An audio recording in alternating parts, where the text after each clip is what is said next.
ఈరోజు శాసనసభ నడిపినటువంటి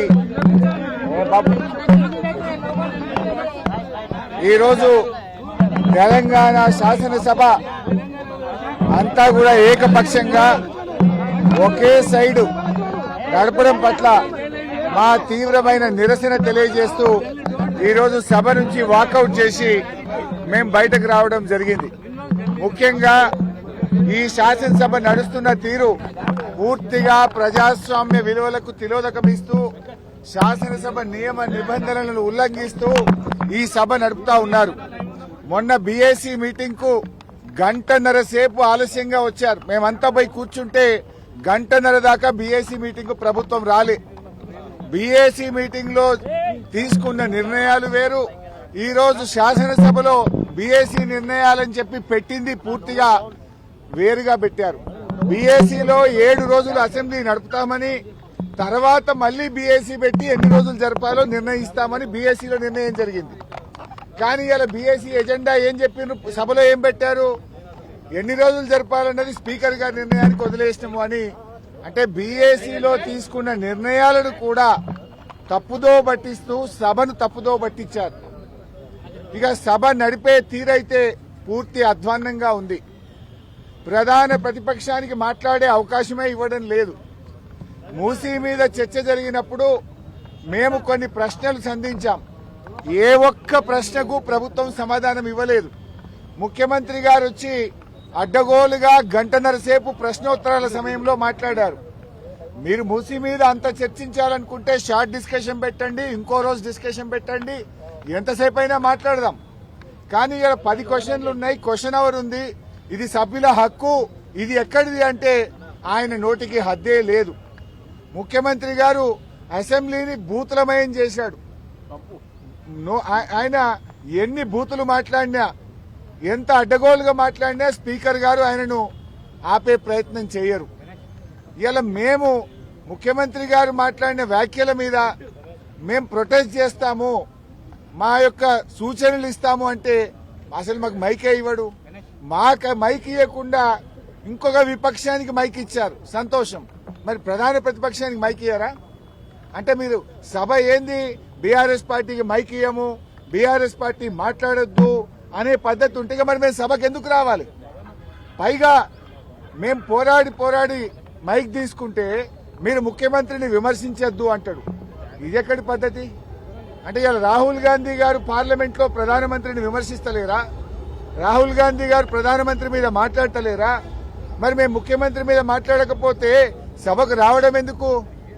మేము ఏదైనా ప్రజా సమస్యలు, ప్రజల గురించి ప్రభుత్వాన్ని ప్రశ్నించడమే ప్రధాన ప్రతిపక్షం బాధ్యత. అసలు ముఖ్యమంత్రి గారు ఏం మాట్లాడింది? అలా మూసీ నది కంపు కంటే ముఖ్యమంత్రి గారి మాటల కంపు ఎక్కువైపోయింది. ఇలా మూసీ ప్రక్షాళన కంటే ముందు ముఖ్యమంత్రి గారి నోరు ప్రక్షాళన చేయాల్సిన అవసరం ఉంది. శాసనసభను ఆయన ఒక గాంధీ భవన్ గా, ఒక సిఎల్పి మీటింగ్ లాగా మార్చారు.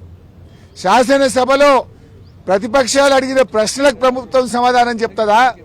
విపక్షాల మీద అదే సొల్లువాగుడు, బయట మాట్లాడిందే, గాంధీ భవన్ లో మాట్లాడిందో, సిఎల్పి మీటింగ్ లో మాట్లాడిందే, పబ్లిక్ మీటింగ్ లో మాట్లాడిన సొల్లువాగుడే అసెంబ్లీలో వాగుతారా? దీనికోసమైనా అసెంబ్లీ సమావేశాలు పెట్టింది. నేను సూటిగా అడిగిన, మూసీకి తెచ్చే నీళ్లు కాళేశ్వరంలోని మల్లన్న సాగర్ ప్రాజెక్టు నుంచే తెస్తున్నారా అని అడిగాను. సమాధానం లేదు. మూసీకి మేము వ్యతిరేకం కాదు, మూసీలో పేదల ఇండ్ల కూల్చివేతకు వ్యతిరేకం.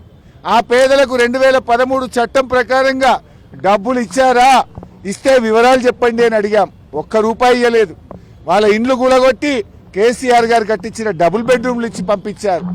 మేమేమో బాధ్యతాయుతంగా పేదల పక్షాన, ప్రజల పక్షాన మేము మాట్లాడాం. మేం మాట్లాడితే అడ్డగోలుగా ముఖ్యమంత్రి గారు మాట్లాడినరు. మూసీ ప్రక్షాళనకు నడుం బిగించిందే బీఆర్ఎస్. 32 ఎస్టీపీలు కట్టింది బీఆర్ఎస్. మరో 39 ఎస్టీపీలు కట్టడానికి అమృత్ ప్రాజెక్టులో ప్రతిపాదనలు పంపిందే బీఆర్ఎస్. వాటి గురించి మేము మాట్లాడినాం. కానీ రేవంత్ రెడ్డి గారు ఎంతసేపు ఎదుటి వాళ్ళ మీద బాడీ షేమింగ్, నువ్వు పొడుగెక్కున్నావు, నువ్వు అద్దాలు పెట్టుకున్నావు, ఏం చిల్లర మాటలు, నువ్వు ముఖ్యమంత్రివా ఏమన్నా స్ట్రీట్ రౌడీవా? స్ట్రీట్ రౌడీలు కూడా నీకంటే మంచిగా మాట్లాడతారు. నువ్వు ఆ కేసీఆర్ గారి మీద పదే పదే చావు భాష కోరుకుంటావా? తెలంగాణ తెచ్చిన నాయకుడు, ప్రధాన ప్రతిపక్ష నాయకుడు, 10 ఏళ్లు ముఖ్యమంత్రిగా చేసిన కేసీఆర్ గారిని పట్టుకొని అడ్డగోలు మాటలు మాట్లాడతావు. నువ్వు ఒక తెలంగాణ ద్రోహివి, నువ్వు ఒక నీళ్ల ద్రోహివి. నువ్వు కేసీఆర్ గారి పట్ల అటువంటి భాష మాట్లాడడం చాలా తీవ్రంగా మేము ఖండిస్తా ఉన్నాం. రాహుల్ గాంధీ గారు పొద్దున్న లేస్తే రాజ్యాంగం చేతిలో పట్టుకొని తిరుగుతాడు. ఇక్కడేమో అసెంబ్లీలో రాజ్యాంగం ఖూనీ అవుతా ఉంది. ప్రధాన ప్రతిపక్షానికి మైకే ఇవ్వడం లేదు. అందువల్ల మేమందరం కూడా ఇక ఈ శాసనసభలో కూర్చున్న వేస్ట్, మైక్ ఇవ్వకుండా ముఖ్యమంత్రిని తిట్టద్దంటాడు.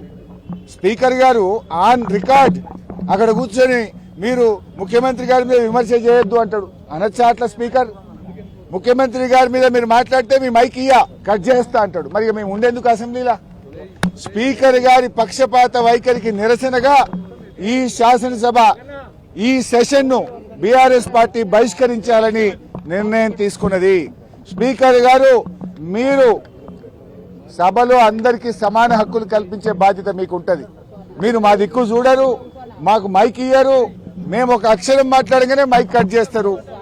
అంటే ముఖ్యమంత్రి గారు గంటన్నర మాట్లాడితే ఏముండదా? సభలో అందరికీ సమాన హక్కులు ఉంటాయి. ఆయన నోటికి అడ్డు అదుపు లేకుండా చిల్లర మాటలు వ్యంగ్యంగా అడ్డగోలుగా రేవంత్ రెడ్డి మాట్లాడితే నువ్వు ఆపే ప్రయత్నం చేయవు.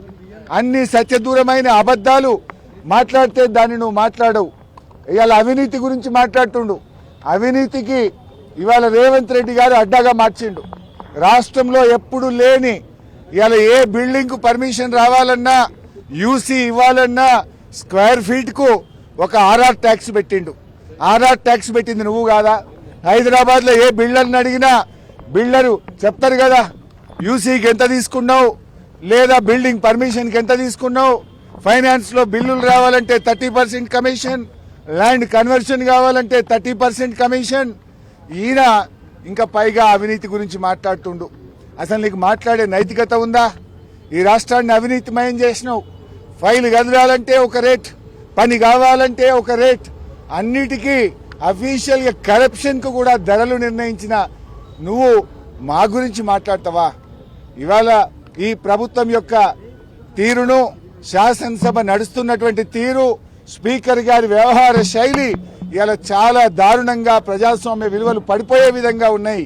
మా గొంతు నొక్కుతా ఉన్నారు, మాకు మైకు ఇవ్వడం లేదు. సభలో ఏకపక్షంగా నడుస్తున్నటువంటి తీరుకు నిరసనగా, ఈ ప్రభుత్వానికి వైఖరికి, స్పీకర్ గారి వైఖరికి నిరసనగా ఈ శాసనసభ సమావేశాలను బీఆర్ఎస్ పార్టీ బాయ్కాట్ చేస్తుంది.